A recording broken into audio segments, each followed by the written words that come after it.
मुख्यमंत्री शिंदेंच्या शिवसेनेचे आमदार महेंद्र थोरवे यांच्या बॉडीगार्डनं भर रस्त्यात मारहाण केल्याचा एक व्हिडिओ समोर आलाय। हा व्हिडिओ ठाकरेंच्या शिवसेनेकडून पोस्ट करण्यात आलाय। मारहाण करणारा व्यक्ती हा महेंद्र थोरवेंचा बॉडीगार्ड असल्याचा दावा ठाकरेंच्या शिवसेनेने केलेला आहे। मिंदे राजवट फक्त गुंडांसाठी आहे का असा प्रश्न या व्हिडिओद्वारे केलेला आहे।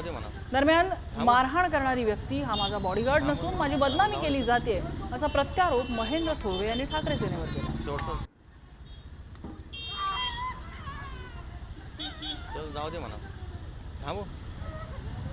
ठाकरेंच्या शिवसेनेने हा व्हिडिओ समोर आणलेला आहे। हा प्रसिद्ध केलेला आहे समाज माध्यमांमध्ये आणि शिंदेंच्या शिवसेनेचे आमदार महेंद्र थोरवे यांच्यावरती हा आरोप केलेला आहे। मात्र महेंद्र थोरवे यांनी हे सगळे आरोप फेटाळून लावले आणि या व्हिडिओ सोबत ठाकरे सेनेकडून काय एक्सपोज करण्यात आलेली आहे आपण बघूया। महाराष्ट्रात गुंडाराज मिंदेंच्या आमदाराच्या महेंद्र थोरवे यांच्या शिवा नावाच्या बॉडीगार्डने नेरळ इथे भर दिवसा भर रस्त्यात एका व्यक्तीला मारहाण केली।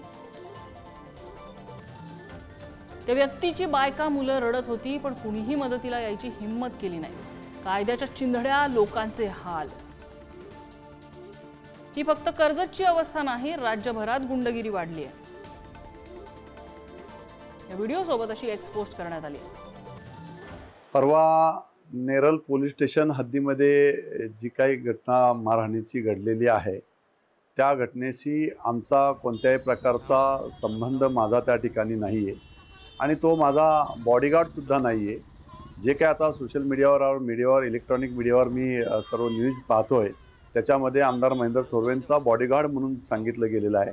तो माझा बॉडीगार्ड वगैरे त्या ठिकाणी नाही आहे। दोन्ही कार्यकर्ते आपलेच आहेत त्या ठिकाणी आणि त्यांनी ते जाणीवपूर्वक केलेलं आहे। माझं ठाकरे गटाला जाहीर आव्हान आहे की ज्या कार्यकर्त्याला मारलेला आहे तो कार्यकर्ता सुद्धा माझा नातेवाईक आहे। तो ठाकरे गटाचा पण तो कार्यकर्ता नाही, परंतु आम्हाला बदनाम करण्यासाठी ठाकरे गटाने केलेले हे षडयंत्र आहे।